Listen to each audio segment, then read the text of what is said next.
All right, everybody, welcome back.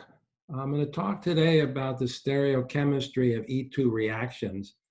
This will be part one on acyclic systems without rings. And in part two, I will apply these principles to cyclohexane and cyclohexane derivatives. So we're going to start with this substrate.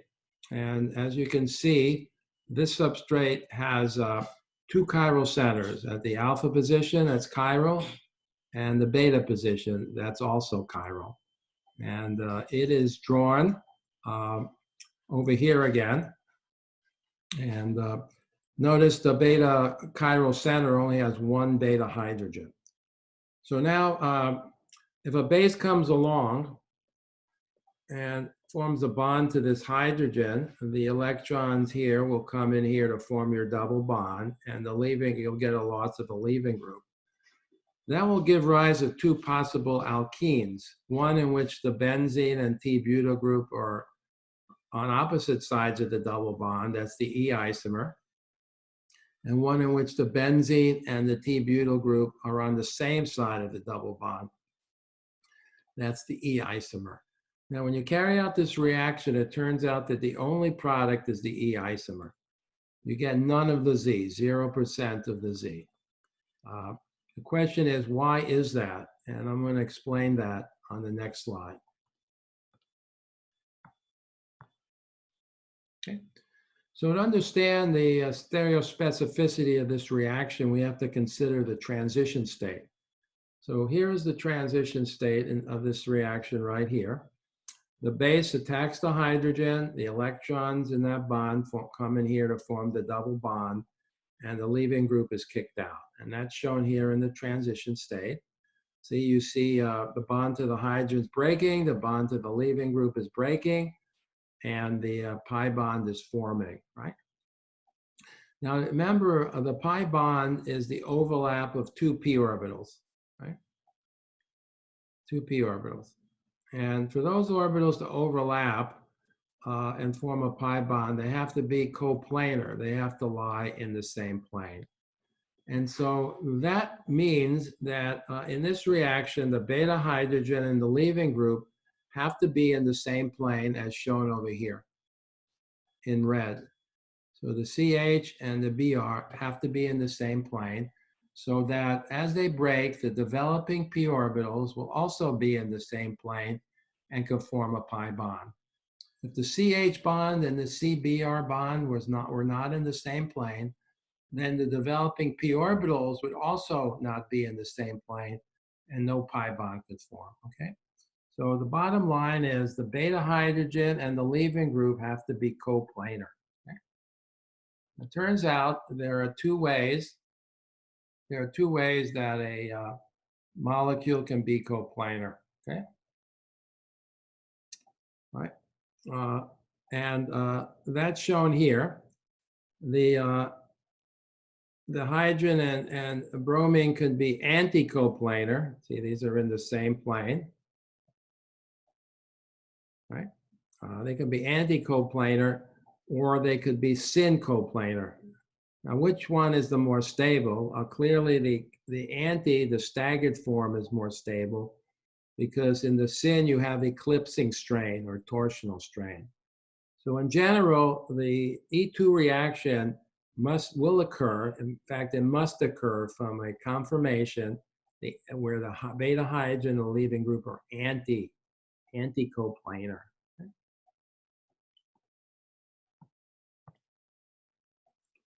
Okay, and that's shown here again with the Newman projections. And we already indicated that the staggered form is more stable and the reaction will take place from that conformation.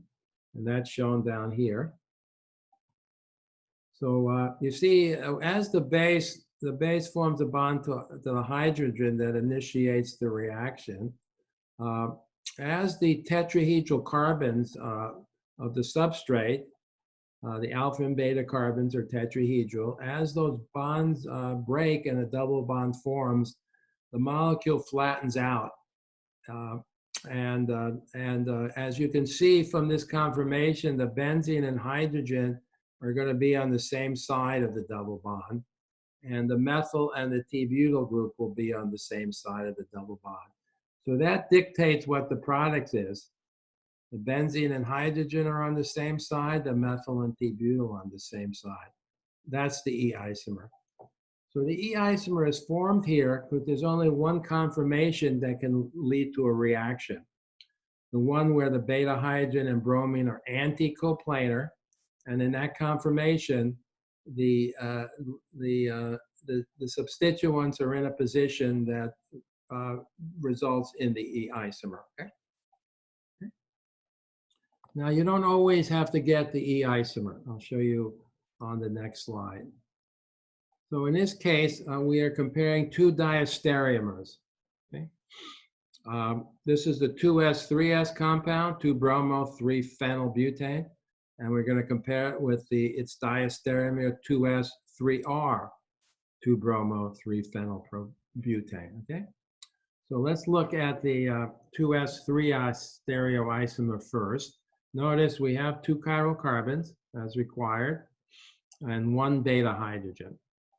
So this is drawn, and not using Newman's here, this is drawn in a way where the beta hydrogen is pointing up in the plane. The line indicates a bond in the plane of the screen. And the BR is pointing down in the plane. You see the line indicates, again, the bond in the screen. So this hydrogen and bromine are anti-coplanar, right? So reaction can take place. And so the base, in this case, methoxide, forms a bond to the hydrogen. The bonding electrons here go in here to form a double bond, and the leaving group is kicked out. Now notice in this structure that the benzene group, C6H5, is a condensed structure for benzene, and the hydrogen are both pointing forward. So they're going to end up on the same side of the double bond, right? And the 2 methyl groups are both pointing back, and so they're going to end up on the same side of the double bond. And so this is the alkene that results from reaction of this substrate from the proper conformation. And this is the E isomer again. But when you compare the diastereomer, the 2s-3r isomer, and you initiate reaction, base attacks the hydrogen, the bonding electrons go in here to form a double bond, and the bromine's kicked out. Now look here now. The benzene pointing away and the methyl are on the same side. See? And the methyl pointing forward and the hydrogen is pointing forward. So the methyl and hydrogen now will be on the same side. And if you do this, you'll notice that the 2 high priority groups are on the same side. This is the Z isomer. Okay. So the Z isomer forms because it reacts. There's only one conformation that can lead to a reaction where the hydrogen and the bromine are anti-coplanar, and that dictates that the Z isomer forms in this case. So these are examples of what are called stereospecific reactions, in which the products are stereoisomers, and they're derived from substrates that are stereoisomers. Okay.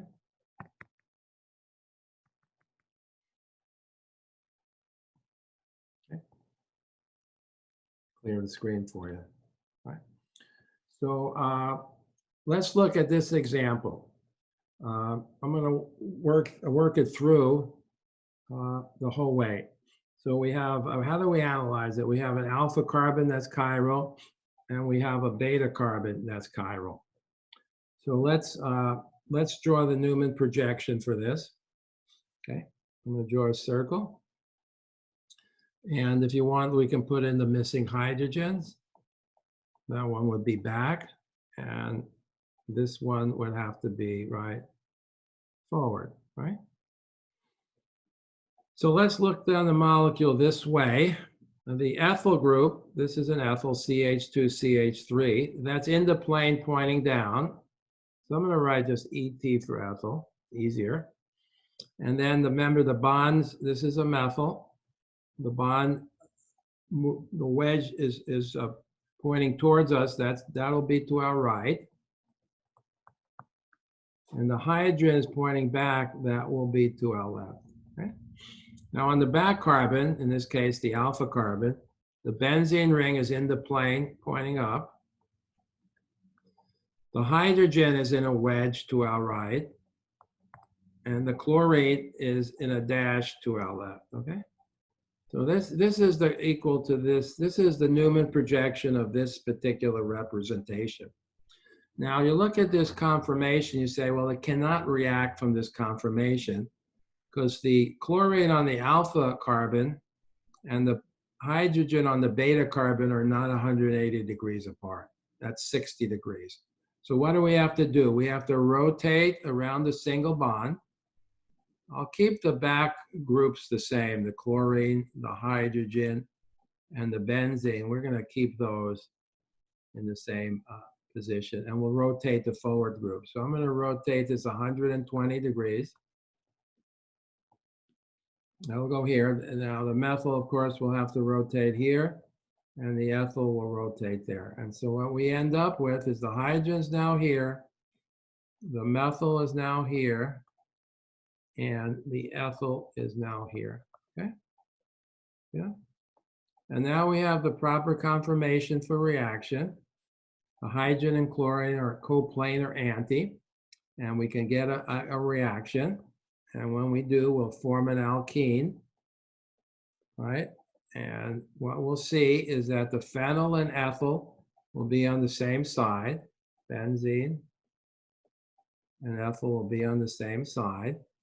And the hydrogen and the methyl will be on the same side. And be careful, the hydrogen's on the same carbon as the benzene. Be careful, don't put it on the wrong carbon. And the methyl is on the same carbon as the beta hydrogen. So that goes here.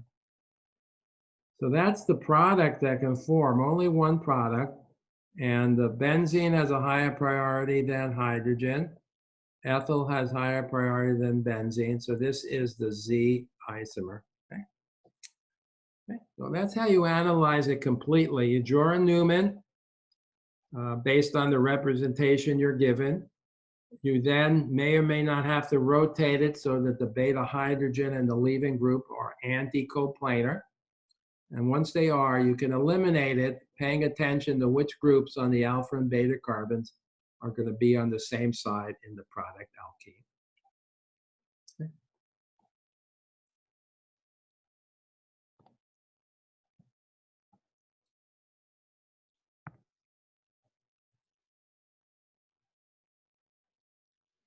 Now, I want to also look, and this will be the last slide or two of this particular video.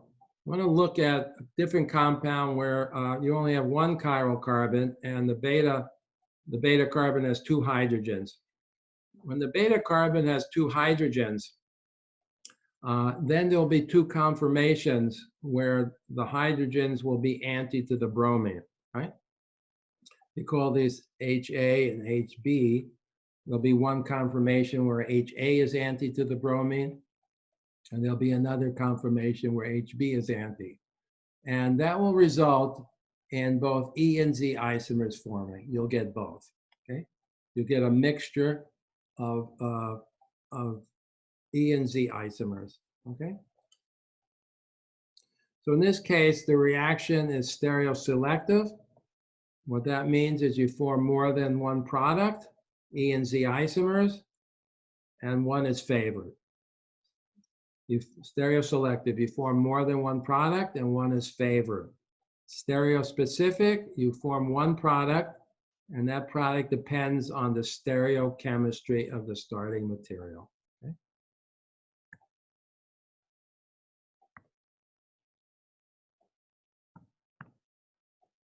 Okay. So an E2 elimination will be stereospecific only when both alpha and beta carbons are chiral. Okay.